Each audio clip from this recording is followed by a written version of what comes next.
Quem terá competência para negar seguimento aos recursos de embargos? O relator ou o presidente da turma? Embora a lei não tenha sido clara quanto a esse aspecto, a competência permanece para o presidente da turma. O presidente da turma determina o segmento ou não dos embargos para o exame da STI. Não é o relator na SDI que fará esse filtro de recebimento.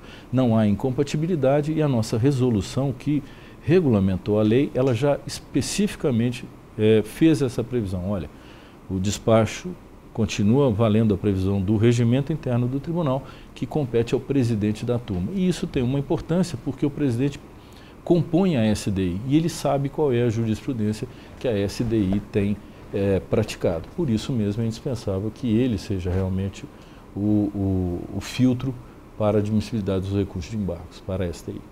Em quais hipóteses poderá ser negado o seguimento ao recurso de embargo? O recurso de embargo é um recurso de divergência, ele não é um recurso de violação.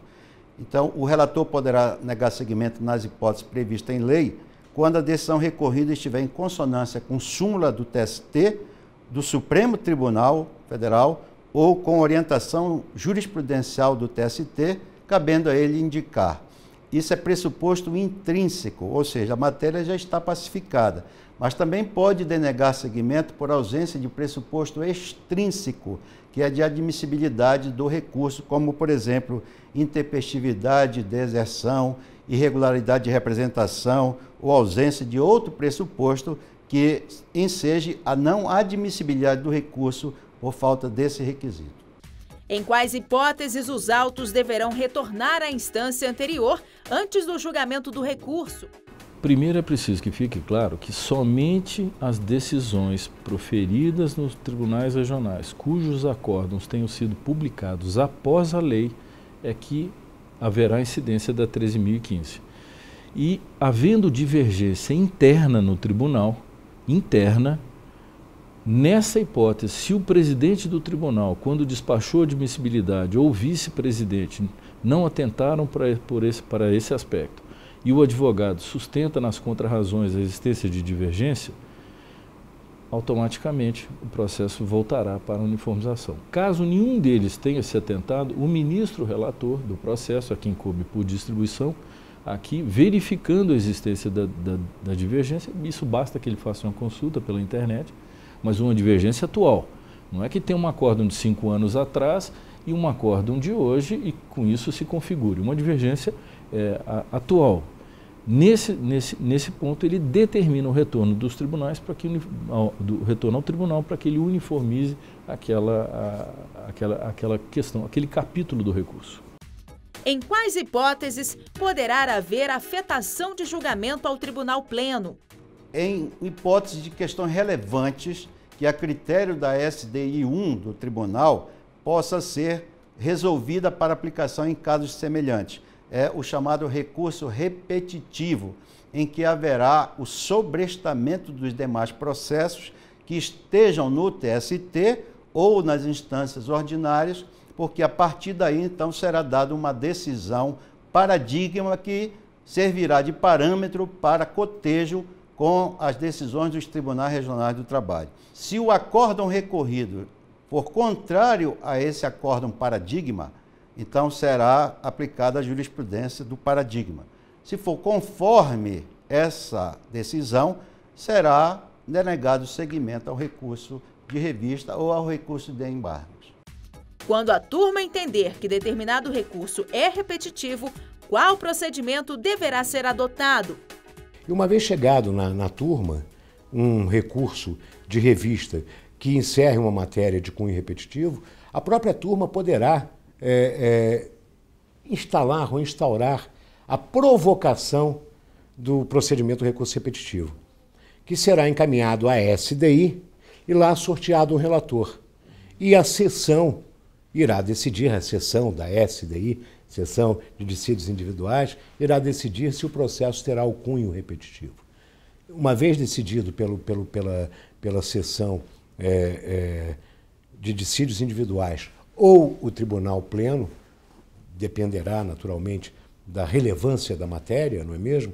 uma vez determinada a instauração do procedimento recurso repetitivo, aí sim será aberta a cognição, quer dizer, o conhecimento do recurso repetitivo para que a sociedade se manifeste, inclusive com a possibilidade de amicus curiae, no sentido de trazer à discussão o tema em debate. E o relator poderá pretender que sejam afetados processos representativos da controvérsia. Para isso, o próprio presidente da sessão oficiará aos tribunais regionais e oficiará, naturalmente, as demais turmas e as turmas do Tribunal Superior do Trabalho para que levem até a SDI processos que representem a controvérsia sobre aquele tema, para afetar ao recurso de índole repetitiva e, com isso, possibilitar um debate mais profundo da matéria. Quando a proposta de afetação do recurso de revista chegar à SDI 1, quais procedimentos deverão ser adotados? Quando isso acontecer, o relator terá que especificar qual é a questão, quais são os pontos relevantes da questão, por que ela tem essa abrangência e seja o repetitivo, e deverá, se for o caso, aí requisitar de cada tribunal até 2 processos para que ele tenha o quê? Todos os argumentos que envolvem aquela questão jurídica no Brasil. Se a ideia é estabilizar a jurisprudência e criar uma decisão prospectiva para o futuro, então eu tenho que saber todos os argumentos que envolvem essa controvérsia. E com isso ele vai ter que enumerar todos esses argumentos e vai ter que decidi-los todos. Que a própria resolução diz que deverão ser resolvidos todos os argumentos relativos àquela questão. Ou seja, justamente para pacificar.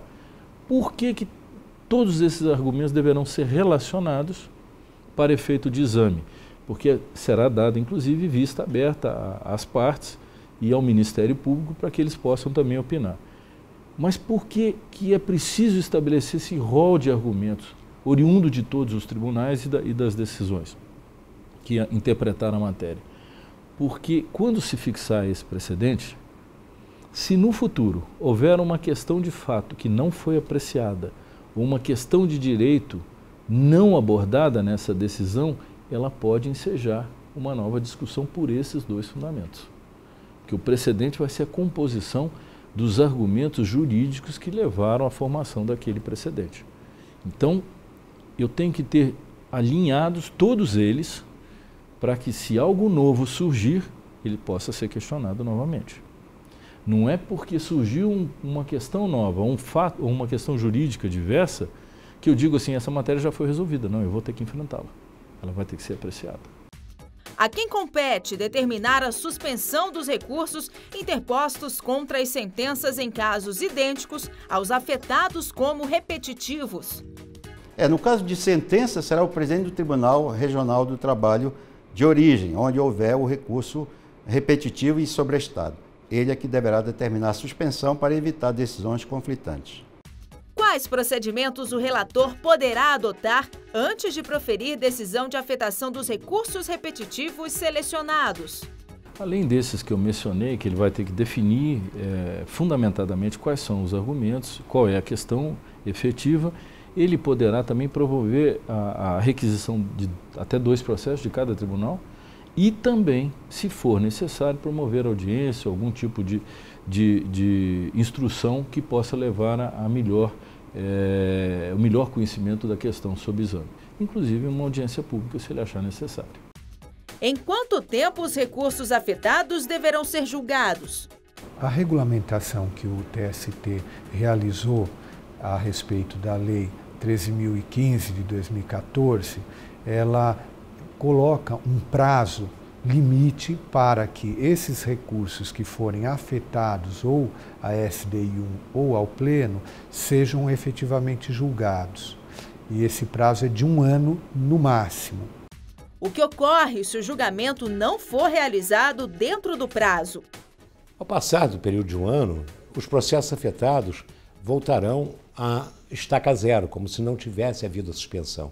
E será oficiado aos tribunais que suspenderam os processos aguardando o julgamento do recurso repetitivo para que prossigam no julgamento sem, naturalmente, a solução uniforme de um recurso repetitivo. Poderão outros no futuro ser afetados para que volte à própria discussão. Os recursos repetitivos afetados terão preferência de julgamento? Eles terão preferência sobre os demais feitos, inclusive processo com tramitação preferencial por doença, por idade ou por qualquer outro motivo. Esses recursos terão preferência e esses processos, então, não serão julgados enquanto não houver o julgamento da demanda de recurso repetitivo. Quando apenas parte do recurso é considerado repetitivo, o que ocorre? Os demais temas ficam aguardando, suspenso, aguardando que haja definição do tema do recurso repetitivo, porque nós temos, de fato, acumulação de pedidos no processo. Então, se examina aquele tema do recurso repetitivo, depois de lavrado o acórdão paradigmático, serão julgados os demais temas do recurso. Poderá haver, inclusive, recurso repetitivo em vários temas, exatamente porque nós temos essa acumulação de pedidos. O relator poderá fazer audiências públicas para ouvir depoimentos de pessoas com conhecimento na matéria? Justamente para formar um convencimento mais amplo que, às vezes, nos próprios autos, nós não tenhamos uma dimensão real do que seja aquela atividade. Então, a audiência pública é um instrumento muito útil e muito eficiente para que grandes questões sejam julgadas, porque a dinâmica do trabalho ela muda constantemente, ela é aperfeiçoada, é modernizada, a divisão do trabalho é algo extremamente complexo. Então, essa audiência torna vivo o fato do trabalho dentro do Tribunal Superior do Trabalho. Isso eu acho que é uma ferramenta extremamente importante. As partes serão intimadas da decisão de suspensão de seu processo, em caso de recurso considerado repetitivo? Cada processo que tenha como um dos seus temas, de seus objetos, a questão que determinou a instauração do incidente de julgamento dos recursos de revista repetitivos, cada parte será intimada no seu processo para que tenha até a oportunidade de peticionar, de demonstrar que, a seu ver, aquela questão que teria ensejado a sua paralisia, a sua suspensão, porque esse processo poderá e provavelmente será suspenso até a solução definitiva do incidente no Tribunal Superior do Trabalho, essa parte terá a oportunidade de demonstrar que o seu processo, na verdade, é diferente e não teria por que ficar suspenso. Até para que a parte saiba a razão da suspensão, ela será intimada, mas também para que ela possa demonstrar que o seu processo não tem razão de ficar suspenso. O que é o acórdão paradigma? Acórdão paradigma é modelo, né? O paradigma é um modelo, né? E seria, vamos dizer assim, o modelo ideal para a solução de conflitos, né? Os acórdãos paradigmas são aqueles que são trazidos para justificar uma divergência. Acórdão paradigma. Eu tenho um julgamento e trago a colação, ou trago a referência, uma decisão em sentido contrário, que é paradigma da divergência que eu estou arguindo. Não é? Essa seria um acórdão paradigma. Após a publicação do acórdão paradigma, quais procedimentos deverão ser adotados nas diferentes instâncias? O artigo 21 diz que, uma vez publicado o acórdão paradigma, a decisão central, o presidente ou vice-presidente do tribunal de origem, do tribunal de onde saiu aquele recurso de revista, e todos os demais, ele negará seguimento aos recursos de revista que estão sobrestados, suspensos na origem, se o acórdão já de cada um daqueles processos coincidir com a orientação do Tribunal Superior do Trabalho. Veja a racionalidade, eles não têm por que subir. Eles vão subir para quê? Para que nós digamos que a decisão é igual? Não tem sentido. Então veja o efeito prático, o efeito importante, em que nós resolvemos de forma múltipla, por atacado, todos os processos em que a decisão regional já seja igual à nossa. Esse é um aspecto. Segundo, Item 2 do artigo 21. O órgão que proferiu o acórdão recorrido na origem reexaminará a causa de competência originária ou o recurso anteriormente julgado na hipótese de o acórdão recorrido contrariar a orientação do Tribunal Superior. Ou seja, nos casos que, ao contrário, o acórdão que deu origem ao recurso de revista e que está lá aguardando para subir, se esse acórdão estiver contrário à decisão do Tribunal Superior do Trabalho, não vai subir. O Tribunal Regional vai retratar-se, vai mudar e vai adequar a decisão ao que aqui se decidiu, por atacado. Não há necessidade de subir. Item 3. Os processos suspensos em primeiro e segundo graus de jurisdição retomarão o seu curso para julgamento. Aqueles que ainda não têm uma decisão, mas estão parados aguardando, eles voltam a andar para julgamento e para a aplicação da tese firmada pelo Tribunal Superior. Ou seja, os juízes de primeiro e de segundo grau poderão até ressalvar seu entendimento em contrário, mas eles terão que aplicar o entendimento que foi consagrado pelo Tribunal Superior do Trabalho. Veja o chamado efeito vinculante ou erga omnes dessas decisões. Isso é uma modificação realmente muito importante.